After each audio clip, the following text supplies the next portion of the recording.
அனைவருக்கும் வணக்கம். இன்னைக்கான கிரிக்கெட் அப்டேட்டில் பார்க்க போகிற ரொம்ப முக்கியமான ஒரு பயனுள்ள கிரிக்கெட் தகவல் என்ன அப்படின்னு பார்த்தீங்கன்னா, இந்திய அணியுடைய முன்னாள் வீரர் சுரேஷ் ரெய்னா ரோஹித் சர்மாவை புகழ்ந்து தள்ளியிருக்கார். இரண்டாவது ஒருநாள் போட்டியில் இங்கிலாந்து அணிக்கு எதிராக ரோஹித் சர்மா அதிரடியாக ஆடி சதம் அடித்திருக்காரு அப்படின்னு கூட சொல்லலாம். அடுத்த மேட்சில் ரோஹித் சர்மாவுக்கு மிகப்பெரிய அளவில் ஒரு சம்பவம் காத்திருக்கிறதாகவும் சொல்லப்படுதுங்க. ரசிகர்களை குஷியில் ஆழ்த்தியிருக்காரு சுரேஷ் ரெய்னா. இது குறித்த பல்வேறு தகவல்கள் தற்போது வெளியாகி இருக்கிறது. இது குறித்த முழுமையான தகவலோடு இன்னும் சுவாரஸ்யமான பரபரப்பான கிரிக்கெட் அப்டேட்ஸை நீங்கள் தெரிஞ்சுக்க வீடியோவை ஸ்கிப் பண்ணாமல் கடைசி வரைக்கும் பாருங்கள். வீடியோக்குள்ளே போகிறதுக்கு முன்னாடி இது வரைக்கும் நீங்கள் நம்ம சேனலை சப்ஸ்கிரைப் பண்ணல அப்படின்னா உடனே சப்ஸ்கிரைப் பண்ணிக்கோங்க. அப்படியே பக்கத்தில் இருக்கக்கூடிய நோட்டிஃபிகேஷனுக்கான பெல் பட்டனையும் ப்ரெஸ் பண்ணிக்கோங்க. சரி நேயர்களே, வாங்க வீடியோக்குள்ளே போகலாம். இந்திய அணியுடைய முன்னாள் வீரர் சுரேஷ் ரெய்னா ரோஹித் சர்மாவை புகழ்ந்து தள்ளியிருக்கார். இரண்டாவது ஒருநாள் போட்டியில் இங்கிலாந்து அணிக்கு எதிராக ரோஹித் சர்மா அதிரடியாக ஆடி சதம் அடித்திருக்காரு. அது அவருடைய 32வது ஒருநாள் போட்டி சதமாகவே அமைஞ்சிருக்கு. இந்த போட்டியின் முடிவில் பேசிய சுரேஷ் ரெய்னா, அடுத்த 3வது ஒருநாள் போட்டி நடக்க உள்ள அகமதாபாத்தில் ரோஹித் சர்மா 33வது சதம் அடிப்பார் அப்படின்னு சொல்லியிருக்காரு. இது பற்றி சுரேஷ் ரெய்னா பேசும்போது என்ன சொல்லியிருந்தாரு அப்படின்னா, 33வது செஞ்சுரி அகமதாபாத்தில் வந்து கொண்டிருக்கிறது. ரோஹித் சர்மா 3வது போட்டியிலையும் சதம் அடிப்பார் அப்படின்னு சொல்லியிருக்காங்க. இதை ரோஹித் சர்மாவின் ரசிகர்கள் சமூக வலைதளங்களில் பகிர்ந்தும் வராங்க. மேலும் பெரிய வீரர்கள் இப்படி தான் ஆடுவாங்க. கட்டாக்கில் நடந்த இரண்டாவது ஒருநாள் போட்டியில் ரோஹித் சர்மா அடித்த சிக்ஸர்கள் அற்புதமாகவே இருந்திருக்கு. நான் இந்த போட்டிக்கு முன் பேசிய போது இது ரோஹித் சர்மாவின் நாள் என்று தான் சொன்னேன். அவர் உலகின் சிறந்த பேட்ஸ்மேன்களில் ஒருவர் அப்படிங்கிறத இந்த போட்டியில் வெளிப்படுத்தி இருக்கிறாரு அப்படின்னு சொல்லியிருக்காரு. அது மட்டும் இல்லாமல் இந்திய அணி பிப்ரவரி 12 அன்று அகமதாபாத்தில் இங்கிலாந்து அணிக்கு எதிரான 3வது போட்டியில் விளையாடவும் இருக்காங்க. இந்த போட்டியில் தான் ரோஹித் சர்மா சதம் அடிப்பார் அப்படின்னு சுரேஷ் ரெய்னா உறுதியாகவே கூறியிருக்காரு. முன்னதாக ரோஹித் சர்மாவின் பேட்டிங் ஃபார்ம் மோசமாகவே இருந்திருக்கு. டெஸ்ட் போட்டிகளில் அவரால் ரன் குவிக்க முடியலை. நியூசிலாந்து மற்றும் ஆஸ்திரேலிய அணிகளுக்கு எதிரான போட்டிகளில் சொதப்பிய அவர் உள்நாட்டு டெஸ்ட் தொடரான ரஞ்சி டிராஃபிலையும் 33 ரன்கள் மட்டுமே எடுத்திருந்தார். இங்கிலாந்து அணிக்கு எதிரான முதல் போட்டியில் 2 ரன் மட்டுமே எடுத்தார்.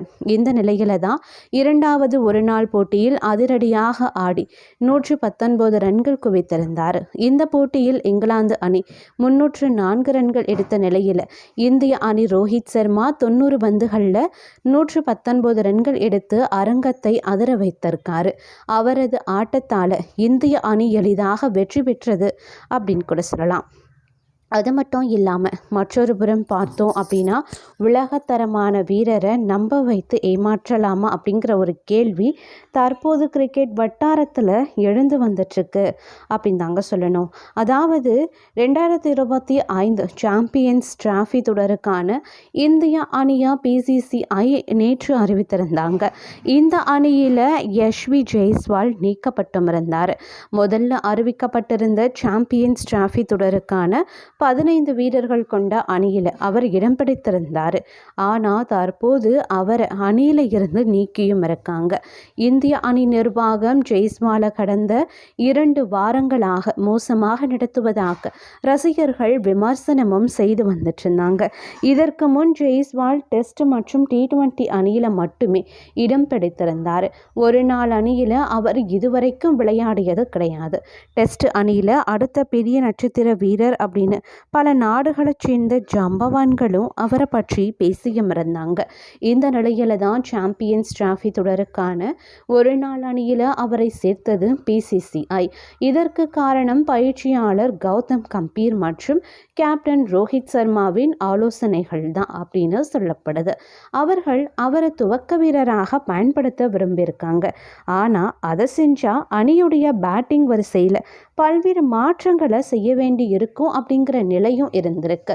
விராட் கோலி மற்றும் சுபன் கில் தங்களுடைய பேட்டிங் வரிசையை மாற்றிக்கொண்டா மட்டும்தான் ஜெய்ஸ்வால் அணியில் இடம்பெற முடியும் அப்படின்ற சிக்கலும் இருந்திருக்கு. அப்படி இருந்தும் ஜெய்ஸ்வால் முதல்ல அறிவிக்கப்பட்ட அணியில் தேர்வு செய்யப்பட்டிருந்தார். அதுவரைக்கும் ஒரு நாள் போட்டிகளில் விளையாடாத அவருக்கு இங்கிலாந்து அணிக்கு எதிரான தொடர்லையும் வாய்ப்பு வழங்கப்பட்டுச்சு. அதுவே ஜெய்ஸ்வாலின் முதல் சர்வதேச ஒரு நாள் போட்டியாகும். தன்னுடைய அறிமுக போட்டியில் அவர் 22 பந்துகளில் 15 ரன்கள் மட்டுமே எடுத்தார். அதற்கு அடுத்த போட்டியில் விராட் கோலி அணியில் விளையாடியதால் ஜெய்ஸ்வாலுக்கு வாய்ப்பு மறுக்கப்பட்டிருந்தது. இந்த நிலையில் தற்போது சாம்பியன்ஸ் டிராஃபி தொடருக்கான அணியில் இருந்தும் அவர் நீக்கப்பட்டும் இருந்தார்.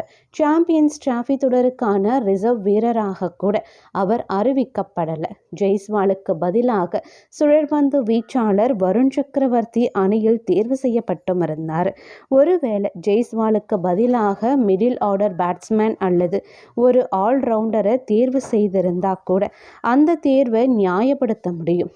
ஆனால் ஏற்கனவே 4 சுழற்பந்து வீச்சாளர்கள் அணியில் இருக்கக்கூடிய நிலையில் அவர்களின் ஒருவரை நீக்கிவிட்டு வருண் சக்கரவர்த்தியை சேர்த்திருக்கணும். ஆனால் சம்பந்தமே இல்லாமல் துவக்க வீரரான ஜெய்ஸ்வாலை நீக்கிவிட்டு 5வது சுழற்பந்து வீச்சாளராக வருண் சக்கரவர்த்தி சேர்க்கப்பட்டும் இருந்தார். இது கடும் விமர்சனத்தை ஏற்படுத்தியும் இருக்கு. ஒரு சுழற்பந்து வீச்சாளருக்காக துவக்க வீரர் ஜெய்ஸ்வால் அணியில் இருந்து நீக்கப்படுகிறாரு அப்படின்னா இந்திய அணியில் அவருக்கான தேவை இல்லை என்று தான் எடுத்துக்கொள்ளணும். அப்படி ஒரு வீரர் தேவையே இல்லை அப்படின்னா எதற்காக அவரை அவசரகதியில் இங்கிலாந்து ஒரு நாள் தொடரில் அறிமுகம் செய்யணும்? பின்னர் ஒரே ஒரு போட்டி மட்டும் ஆட வைத்துவிட்டு அணியில் இருந்து நீக்க வேண்டும். இதன் மூலம் ஒரு இளம் வீரருக்கு தவறான நம்பிக்கை அளிக்கப்பட்டிருக்கிறது அப்படின்னு ரசிகர்கள் விமர்சனம் செய்தும் வந்துட்டுருக்கிறதும் மற்றொரு புறம் கிரிக்கெட் வட்டாரத்தில் பரபரப்பை ஏற்படுத்தி வந்துட்டுருக்கு. இந்த நிலையில் 2018 ஆண்டு மேற்கிந்திய தீவுகள் அணிக்கு எதிராக இந்திய அணியில் சேர்க்கப்பட்டவர் அப்படின்னு சொன்னால் ரிஷப் பந்த் அப்படின்னு சொல்லலாம். தற்போது இந்திய அணிக்காக 3 விதமான போட்டித் தொடர்கள்லையும் விளையாடி வந்துட்டுருக்காரு. IPL போட்டிகளில் டெல்லி கேபிட்டல்ஸ் அணிக்காக விளையாடுகிறாரு. தற்போது வரைக்கும் இந்திய அணிக்காக விளையாடி வந்துட்டுருக்காரு. இருந்தாலும் 2022 ஆண்டு டிசம்பர் 30 டெல்லி டெஹ்ராடூனில் ரிஷப் பந்துக்கு மிகப்பெரிய விபத்து ஏற்பட்டுச்சு. அதிகாலை 5:30 மணி அளவில் இவருடைய கார் ரோட்டின் நடுவே இருக்கக்கூடிய தடுப்பு சுவரில் மோதி சுமார் 200 மீட்டர் இழுத்து சென்று நெருப்புக்கு இரையானது. பென்ஸ் வகை கார் அப்படிங்கிறதுனால தற்காப்பு கவசங்கள் இருந்ததால இவர் உயிர் தப்பினாரு அப்படின்னு கூட சொல்லலாம். இருந்தாலும் இவருக்கு முட்டி உடைந்து பின்னந்தலையில பலத்த காயங்கள் ஏற்பட்டு கோமா நிலைக்கும் சென்றிருந்தார். அப்போ அங்க வந்த இருவர் கார் கண்ணாடியை உடைத்து ரிஷப் பந்தை பத்திரமாக வெளியே எடுத்து காப்பாற்றியிருக்காங்க. அருகில் இருந்த சாசம் மருத்துவமனையிலையும் அவரை அனுமதிச்சிருக்காங்க. சுய நினைவு இல்லாமல் இருந்த அவருக்கு உடனே மருத்துவ சிகிச்சையும் அளிக்கப்பட்டிருந்தது. இந்த விபத்தில் இருந்து ரிஷப் பந்தை காப்பாற்றியது ரஜித் குமார் மற்றும் நீசி குமார் என்பவர்கள் தான் அப்படிங்கிறத சுய நினைவு வந்தவுடன் அறிந்து கொண்டார் ரிஷப் பந்த். அவர்கள் இருவரும் அருகே இருக்கக்கூடிய தொழிற்சாலை ஒன்றில் வேலை செய்து வருபவர்கள் என்பதையும் தெரிந்து கொண்டார். இப்போது தன்னுடைய உயிரை காப்பாற்றிய அவர்கள் இருவருக்கும் ஹோண்டா ஆக்டிவ் ஸ்கூட்டர் பரிசளித்திருக்காரு. இந்த நிலையில் ரிஷப் உயிரை காப்பாற்றிய புகர்காட்சி பகுதியில் வசித்து வரும் 25 வயது ரஜித் தற்போது விஷம் குடித்து தற்கொலையும் செய்து கொண்டாராம். ரஜித் மனு என்ற 21 வயதுடைய பெண்ணை காதலித்து வந்திருக்கிறதாகவும் இவர்கள் இருவரும் வெவ்வேறு சமூகத்தை சேர்ந்தவங்க அப்படிங்கிறதுனால இவர்களுடைய காதலுக்கு பெற்றோர்கள் சம்மதிக்கவில்லை அப்படின்னு சொல்லப்படுது. இதனால இருவருமே தொலைபேசியில் மட்டுமே பேசி வந்திருக்க நிலையில் இதனிடையே அந்த பெண்ணுக்கு வேறு ஒருவருடன் திருமணம் செய்ய அவர்கள் குடும்பத்தினர் முயற்சித்த நிலையில் இதுபோன்று ரஜித் குடும்பத்தினரிடமும் வேறு பெண்ணுடன் திருமணத்து ஏற்பாடு செய்திருக்காங்க. இதனால் மனமுடைந்த காதலர்கள் வயலில் தனியாக சந்தித்து விஷம் அருந்தி தற்கொலை முயற்சியில் ஈடுபட்டும் இருக்காங்க. இந்த தகவல் அறிந்து வந்த குடும்பத்தினர் இருவரையும் மருத்துவமனையில் அனுமதித்த நிலையில் அந்த பெண் உயிரிழந்திருக்காங்க. தற்போது ரஜித் மட்டும் தீவிர சிகிச்சை பிரிவில் உயிருக்கு போராடி வந்துட்டு இருக்காரு. இதனிடையே தன்னை பெண்ணை தனியாக அழைத்து அழைத்து சென்று கொலை செய்துவிட்டதாக ரஜித் மீது பெண்ணின் பெற்றோர் புகாரும் அளித்திருக்காங்க. இது குறித்து காவல்துறையினரும் விசாரணை மேற்கொண்டிருப்பதும், ரஜித் சுய நினைவுக்கு திரும்பிய பிறகு அவரிடம் விசாரணை நடத்தப்படும் அப்படின்னும் தெரிவிக்கப்பட்டிருக்கு. மேலும் பார்த்தோம் அப்படின்னா, கிரிக்கெட் வட்டாரத்தில் இது போன்ற பல்வேறு பரபரப்பான தகவல்களும் அடுக்கடுக்காக அரங்கேறி வருவதும் குறிப்பிடத்தக்க ஒரு விஷயம் அப்படின்னு சொல்லலாம். வியூவர்ஸ், இந்த பதிவை பற்றி நீங்கள் என்ன நினைக்கிறீங்க அப்படிங்கிற உங்களுடைய தனிப்பட்ட கருத்துக்களை மறக்காம கமெண்ட் பாக்ஸில் தெரியப்படுத்துங்க. இது போன்ற பரபரப்பான சுவாரஸ்யமான தகவலை தெரிஞ்சுக்க நம்ம சேனலை மறக்காமல் சப்ஸ்கிரைப் பண்ணிக்கோங்க.